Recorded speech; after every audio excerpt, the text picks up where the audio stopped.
Hi everyone. Okay, so in this video I want to talk a little bit about what it is that creates reality, because I feel that there are so many misconceptions about this, and I think that once you get how it really works, then things start to make more sense and you no longer end up falling for all the information out there that can be a bit misleading if it's not understood correctly, and you're not left wondering anymore why you're trying all the techniques you've been told to apply and they're just not working. So the thing that creates reality isn't your thoughts, it isn't your feelings, at least not in the way that I would say that we normally understand the word feeling. It isn't visualizing or imagining, again, not in the way that I think we normally understand the word imagining. What creates reality is your knowing. It's what you know to be true. You know, for example, that if you throw something up in the air, it will fall down again because of gravity. And this is actually why it does behave this way. I know it feels like the facts are already like that. And it feels like since you can see that they are like that, that's why you know that they are like that. But it's actually all happening the other way around. You know it, you're choosing it first, and that causes it to be projected out as physical fact. Now you need to understand that for the most part, you chose all this before you even chose to place yourself here in this physical world. So this isn't something that you're doing at the human level. This is something that is happening way beyond this physical person that you're perceiving yourself to be. It's not your human self that is causing reality to be the way it is. Your human self is part of the reflection. It's part of the projection. It's the you that exists at a much higher level that is choosing and creating all this. So the thing to understand is that it is this inner knowing that creates reality. It's the things that are so obviously that way that for the most part we don't even think to question them. They seem such obvious and definite facts that we feel like there's just no way we can control them. And it's exactly that conviction that we are so sure things are this way and there's nothing that either you or anyone else can ever do to change that, because that's how the world is. That is what causes the external facts to be actual solid facts. So when you understand that it's that is causing the world to be the way it is now, you're beginning to understand where you need to go internally and what level you need to play at in order to change things. Now, for most of us, myself included, we came across these teachings because there was something that we did want to change, and something we desired, or we couldn't see a way to achieve that physically, so we went in search of something that could change things beyond the physical. Now that's great because it's brought us here, it's made us dive into this deeper understanding of how all this works. So it's all good. It's good that we saw it that way. But the thing to understand, once you've made it to this point, is that your conviction that it's not possible to have this thing through physical means, and that you have to do something magical, it's something beyond the physical to change this reality, will actually work against you. So if you're assuming that if things stay the way they are, if I don't do something about it, if I don't do something to change things by visualizing or saying affirmations or whatever, then this thing that I want isn't going to appear. Then what you're doing, if you're assuming that, is you're actually causing yourself to be on a path, on a timeline, where unless you do something correctly, some magical thing, you might never get what you want. You're actually projecting out a reality where this thing that you want is off somewhere else, far, far away from you. And unless you get things right and manage to get the right magic spell or whatever, then this thing is going to remain out of reach. And so this kind of state, it keeps you searching for the right technique, the right affirmation to say, the right inspired action to take, whatever it is. Basically, you're making getting what you want dependent on getting it right or doing the right technique or whatever.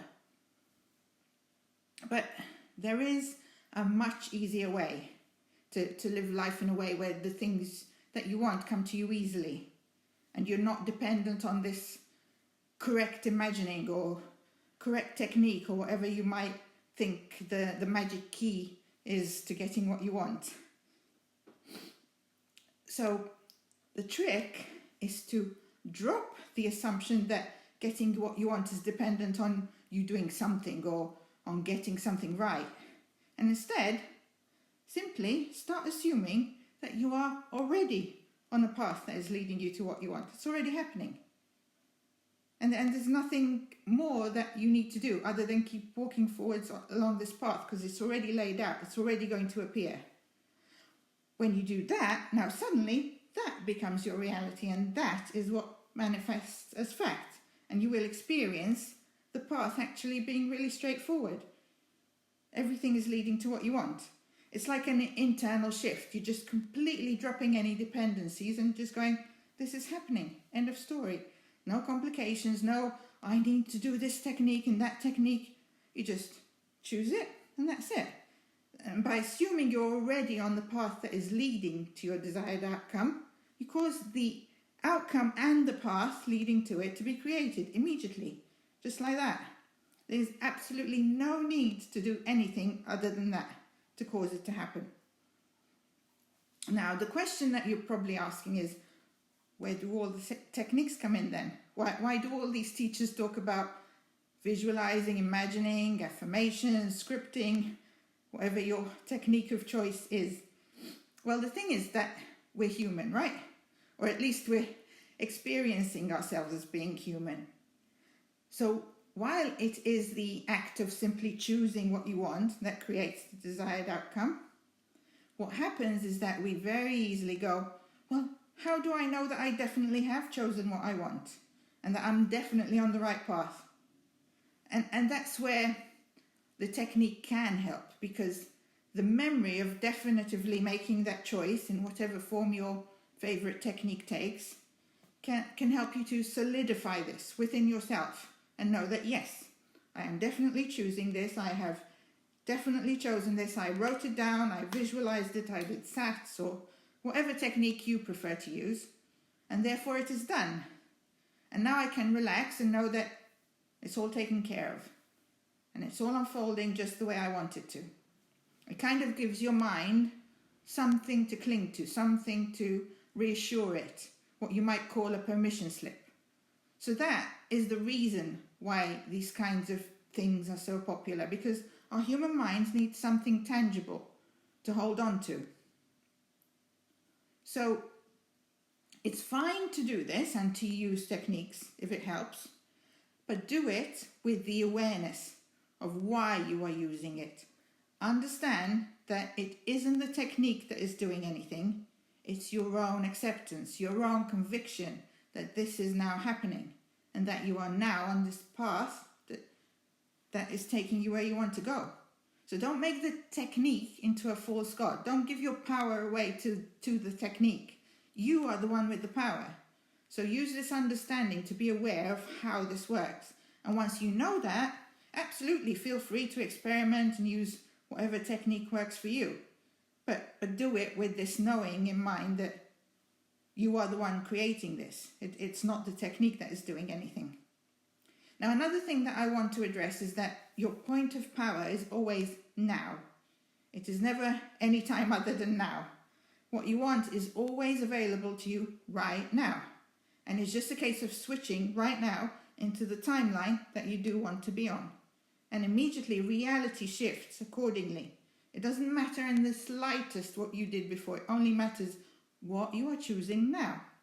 So it's a bit like when you have, say, different channels on TV. Let's say you have one movie playing on one channel, another on another channel, another on the third channel, and so on. Now, when you shift into an unwanted state, it's like you've switched to the channel with the horror movie playing on it, for example. So now the love story that you were watching a minute ago is still playing on the other channel.